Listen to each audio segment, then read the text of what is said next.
घर में भी प्याज लहसुन खाया जाता है, वो ठाकुर जी की सेवा कैसे करें।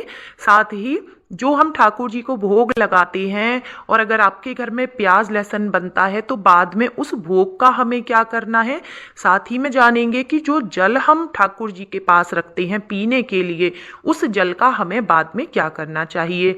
तो वीडियो को पूरा देखिएगा, तभी आप अच्छे से जान पाएंगे। तो फ्रेंड्स, सबसे पहले तो देखिए, ठाकुर जी को जब हम स्नान कराते हैं तो स्नान किए हुए जल को देखिए, हमने आपको बताया था पिछली वीडियो में, क्योंकि ये प्रभु का चरणामृत बन गया है तो इसे हमें थोड़ा सा पीना चाहिए। बच्चों को पिलाएं आप, और इस जल से अपने ऊपर छींटे दें। अपने घर में आप हर कोने में इसके छींटे दे सकते हैं, इससे भी आपके घर की नकारात्मक ऊर्जा दूर होगी। तो फ्रेंड्स, सबसे पहले तो मैं आपको बता दूं कि अगर आपके घर में भी प्याज लहसुन खाया जाता है ना, तो आप बिल्कुल भी घबराएं ना, ठीक है। क्योंकि देखिए, फैमिली मेंबर्स हैं, अगर किसी फैमिली में 4 लोग रहते हैं, 6 लोग रहते हैं, तो सब एक जैसे हों ये पॉसिबल हो ही नहीं सकता। या कई सारे घरों में ऐसा भी होता है कि लेडीज नियम करना चाहती हैं, लेकिन जो जेंट्स होते हैं वो इतने नियम नहीं कर पाते हैं। तो आप बिल्कुल भी परेशान ना हो। जैसे आपने अगर दाल बनाई है तो आप थोड़ी सी दाल ठाकुर जी के लिए अलग निकाल दें, और उसमें जीरे का टमाटर का आप तड़का लगाएं, उसका आप ठाकुर जी को भोग लगाएं चपाती बना के। बाकी आपको दाल जैसे भी तैयार करनी है सबके लिए वो आप तैयार कर दें। ऐसे ही आप आलू बॉईल करके आलू का पराठा बना सकते हैं, या फिर जीरा आलू उनके लिए बना सकते हैं। और नहीं तो देखिए, हमारे ठाकुर जी को दूध दही छाछ मलाई मक्खन ये सारी चीज़ें बेहद प्रिय हैं। और इसके अलावा ड्राई फ्रूट्स हो गए, फल हो गए, मेवा मिठाई, जो भी आप भोग लगाना चाहते हैं उन चीज़ों का आप भोग लगाएं। नहीं तो देखिए, मैंने बताया था ना, दूध तो सबके घर में होता है, तो आप दूध का सुबह शाम भोग लगाएं ठाकुर जी को, ठीक है। और जब भी कुछ मिठाई आप मीठा तैयार करें, हलवा खीर, तो आप ठाकुर जी का भोग पहले निकाल दें। अच्छा, अब मैं आपको एक चीज़ बता दूं कि एक गलती आपको भूल कर भी नहीं करनी है। जैसे आपने ठाकुर जी को भोग लगाया, अब वो प्रसाद बन गया, अब उस प्रसाद को आपको पूरे खाने में मिक्स नहीं करना है। कई भक्त कंफ्यूज हो जाते हैं, तो वो कमेंट करते हैं कि क्या दीदी, प्याज लहसुन वाले खाने में हम भोग लगाया हुआ जो प्रसाद है वो हम मिक्स कर सकते हैं। तो जी नहीं, आप ऐसी गलती ना करें। आप जो भोग लगाया है ना ठाकुर जी को, उसका आप एक एक टुकड़ा घर के सभी सदस्य को अगर हो सके तो खिलाएं, ठीक है। लेकिन आपको उसे प्याज लहसुन वाले खाने में मिक्स नहीं करना है, ठीक है। और ना ही आपको जो वो प्रसाद है उसे इधर उधर फेंकना भी नहीं है, आप उसे ग्रहण करें। अच्छा देखिए, कई सारे भक्त ये भी पूछते हैं कि दीदी, जो हमने भोग लगाया है उसको कितनी देर तक ठाकुर जी के पास रखना चाहिए।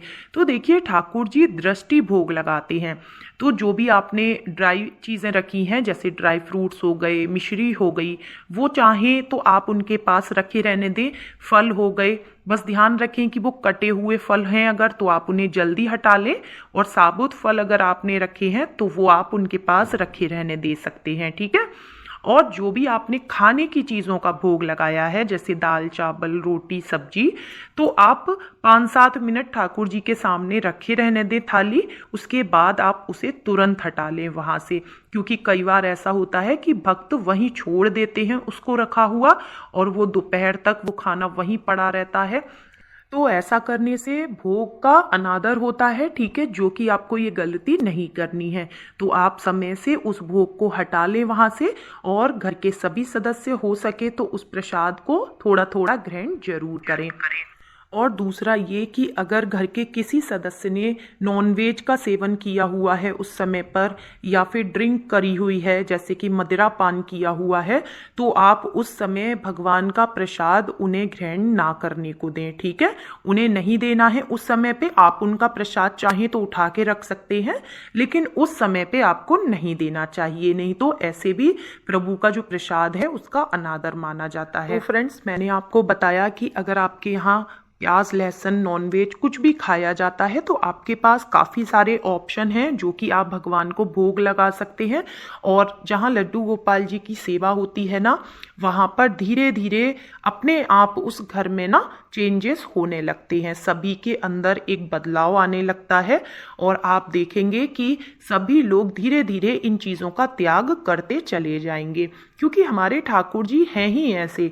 जहाँ कहीं पर भी ठाकुर जी की पूजा आराधना की जाती है, उनकी सेवा की जाती है, उस जिससे कि ठाकुर जी की कृपा बरसती है और धीरे धीरे करके वह घर जो है पवित्र हो जाता है।